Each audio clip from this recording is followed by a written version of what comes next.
उसी घर के 30 त्योहारों को अपना त्योहार समझने लगा, उसी घर के देवी देवताओं को अपना देवी देवता समझने लगा। पूरा पिक्चर ऐसे ही चल रही थी। अचानक पिक्चर के अंत में क्या होता है, क्योंकि एक चोट से यादाश्त गई थी, अब उसी अंत में खलनायक से मारामारी होती है और एक फाइट लगता है, वो जाके एक पत्थर पर गिरता है और गिरने के बाद फिर बेहोश हो जाता है। अब बेहोश हो जाने के बाद फिर उसको अस्पताल में ले जाते हैं, लेकिन इस बार जब होश में आता है तो उसकी दुनिया बदल चुकी रहती है। इस बार जब आया तो जो पुराने वाले फूफा मौसा मौसी थे, वो तो आप कौन है, आप कौन है, ये कौन सा त्योहार मनाया जा रहा है, ये कौन देवता है, ये तो हम कभी देखे ही नहीं है, ये तो हमारे कुल खानदान में सब था ही नहीं कभी। तो जो पागल थे उस समय रहते ही कहां से पागल हो गया ये, अभी तक तो ठीक था ही। चोट लगने पर लोग पागल होते ही, चोट लगने पर होश में कैसे आ गया। अब वो तलाशता है कि कहां हमारा वो बाप है, कहां हमारा वो संस्कृति है, कहां हमारा वो त्योहार है, कहां हमारा वो देवता है।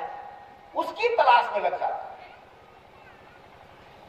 तलाश में लगता है, और तलाश में जब शुरू करता है तो सब कुछ खोजता है, और तलाशते तलाशते जब उसकी यादाश्त वापस आती है तो अब जब अपने बाप को पाता है, उसी यादाश्त को वापस आने का नतीजा है कि आप यह स्तंभ खड़ा किए। ये रिटर्न टू मेमोरी का कमाल है, यादाश्त वापस आने का कमाल है। कैमूर पहले भी था, हिमालय पहले भी था। कोई भी देश किसी नदी से महान नहीं होता है, किसी भी देश पर्वत और पहाड़ों से महान नहीं होता है। कोई भी देश, कोई भी राजा इसलिए महान नहीं होता क्योंकि इतना बड़ा साम्राज्य उसका है। कोई भी देश नेता, नीति और नियत से महान होता है। वो नेता कैसा है, उसकी नीति कैसी है, उसकी नियत कैसी है, इस पर महान होता है। और आज वही यादाश्त जो वापस आ गई तो आप पुनः अपने आप को उसी रूप में सजाने की कोशिश कर रहे हैं जिस रूप में आप विश्व गुरु और विश्व विजेता थे। सफलता कोई आश्चर्य नहीं है, सफलता किसी घर आती नहीं है। सफलता उस दिन आती है जब आप सफलता के लायक हो जाते हैं। आपको लायक बनना होता है। सत्ता अब घर आएगी नहीं, आपको सत्ता के लायक बनोगे, अपने आप को उस लायक बनाना होता है, तब वो चीज आपके पास आ जाती है।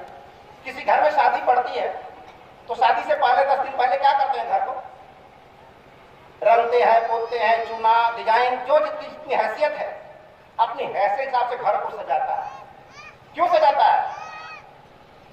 उसके घर में कौन आने वाली है,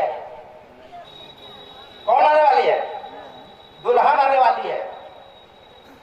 तो दुल्हन आने वाले को सजाते क्यों है? क्या उसके पहले जानवर आ रहे थे क्या घर में? क्या मेरी माँ दुल्हन नहीं थी, मेरी चाची दुल्हन नहीं थी? क्यों सजाया जाता है? उसके पहले क्या जानवर आते थे? नहीं, आपके लायक वो घर था, अब उसको दुल्हन के लायक आपको बनाना पड़ता है। और जब आपके घर दुल्हन आती है उसके पहले आप रेडी होते हैं, तब दुल्हन आती है। आजकल क्यों भाग जाती है? इसलिए कि टेंट हाउस शादी हो रहा है, घर वैसा नहीं, तब भी समझिए ऐसा ही है। घर वैसा नहीं है, 2 दिन के लिए टेंट हाउस में बन गया। ऐसा ही हम राजा पहले भी थे, घर में आया तो पता चला राजा नहीं तो प्रजा का आदमी है। और पहले घर में आ रहा शादी होती थी तो घर में सब कुछ होता था, तो घर में आके वो दुल्हन टिकाऊ होती थी। अब कहां हो रहा है? उसी तरह हमको उस लायक बनना पड़ता है, कोई चीज आपके लायक नहीं बनने वाली है। आप बोलते हो विश्व विजेता, विश्व गुरु, आप पुनः बन सकते हो, लेकिन आपको उसके लायक बनना पड़ेगा। पानी अगर 100 डिग्री पर बॉयल होता है तो पानी ये नहीं जानता कि मुझे गर्म करने वाला गरीब है कि अमीर है। पानी ये नहीं जानती कि मैं चूल्हे पर हूं या चूल्हे के नीचे हूं। पानी ये नहीं जानती कि इस घर लकड़ी है कि नहीं है, इसके घर में गैस सिलेंडर है कि नहीं, वो कुछ नहीं जानती। पानी सिर्फ इंतजार करते 100 डिग्री होने का, और 100 डिग्री जिस दिन हो जाएगा, लाख प्रयास करते रहो फिर भी वो बॉयल हो जाएगा। तो अभी जो अशोक स्तंभ बन रहा है, ये सब अभी आरपी महाराज समझा रहे थे कितना स्तंभ बना है। ये स्तंभ नहीं है, ये पानी गर्म करने का लकड़ी है। अभी तो कुछ स्तंभ लगे हैं तो बिहार सरकार गर्म हो गई कि अशोक अष्टमी की छुट्टी घोषित कर दिया। अभी कुछ ही लकड़ी लगी अशोक स्तंभ की। बिहार सरकार को मैं बधाई देता हूँ, आभारी हूँ नीतीश कुमार जी का, जो बिहार पहला प्रांत है पूरे भारत में जो सम्राट अशोक के जन्मदिन पर अवकाश घोषित किया हुआ है। तो अभी तो इतने छोटे स्तंभों से स्टेट गर्म हुआ है कि जितना ज्यादा लगेगा ना वो दिल्ली भी गर्म हो जाएगी। तो आपके हाथ में जो है आपको वो करना है, दूसरे के हाथ में क्या है वो आपके हाथ में नहीं है। बारिश को आप रोक नहीं सकते, छाता आप खरीद सकते हो। मच्छर को आप रोक नहीं सकते, मच्छरदानी खरीद सकते हो। जाड़ा को कम नहीं कर सकते, स्वेटर खरीद सकते हो। आपके हाथ में क्या है? आपके हाथ में अपने आप को काबिल बनाना है। अभी भीष्म जी बोल रहे थे कि सत्य को बोल रहे थे कि सत्य बोलने से, सत्य बोलने वाला, जब सत्य आप बोलते हैं तो क्या होता है जानते हैं? सच जब बोलते हैं तो सच बोलने वाला खतरे में पड़ता है। सच जब बोलते हैं आप तो सच बोलने वाला खतरे में पड़ जाता है, तब मार दिया जाए उसे। अच्छा ही सच बोलने वाले जगदेव बाबू आज नहीं रहे हमारे बीच। जगदेव बाबू नहीं रहे, क्यों नहीं रहे? क्योंकि सच बोलते थे और सच बोलने वाला हमेशा खतरे में रहता है। लेकिन सच को धारण जब कर लेता है वो, तो खतरे में नहीं रहता, झूठ खतरे में हो जाता है। तो आप सच बोलो मत, खतरे में हो जाओगे। सच को धारण करो, झूठ खतरे में हो जाएगा। तो आज आपने सच को क्या किया है? ये धारण किया है। आपको किसी के खिलाफ कुछ बोलने की जरूरत नहीं है। आपको जो करना है करते चले जाओ। आप लाइट जलाना है आपको, तो अंधेरे को गाली देने से जल जाएगा क्या? अंधेरे को रात दिन गाली देंगे तो जल जाएगा क्या? अपनी बैटरी बढ़ाओ ना, बस बैटरी का पावर बढ़ाओ, लाइट बढ़ती जाएगी, अंधेरा भागता जाएगा। तो देश में सांप्रदायिकता तब तक रहेगी जब तक देश में राष्ट्रीयता पैदा नहीं होगी। देश में मस्जिद के तब तक लड़ते रहेंगे जब तक वो राष्ट्रीय चिन्ह घर घर नहीं हो जाएगा। लोग बोलते हैं कि चित्र से ही चरित्र का निर्माण होगा। जैसा हम चित्र रात दिन देखेंगे हमारा चरित्र भी वैसा ही बनेगा। जब हम पूरी साल अपने अपने धर्म का महोत्सव मनाते रहते हैं तो क्या एक दिन 26 जनवरी मना लेने से राष्ट्रीय भावना पैदा हो जाएगी? वो भावना नहीं पैदा, खाली रिफ्रेश हो गए कंप्यूटर की तरह, प्रिंट आउट वही निकलेगा जो पहले वाला था। तो अगर हम अपने आप को बदलना चाहते हैं, दुनिया को बदलना चाहते हैं, तो उसकी शुरुआत हमारे अपने यहां से होती है, खुद से होती है। और यही सब उसी का प्रमाण है। अभी हमारे साथियों ने विषय रखा है कि राष्ट्रीय एकता अखंडता में राष्ट्रीय प्रतीकों का क्या महत्व है। क्या महत्व है? यह महत्व तब बनेगा जब इससे उठने वाली जो भावना है, आम लोगों की नजर में पत्थर होगा। ये क्या है? पत्थर है। आप लोगों की नजर में मैं भी 206 हड्डियों का एक पुतला हूं, और क्या?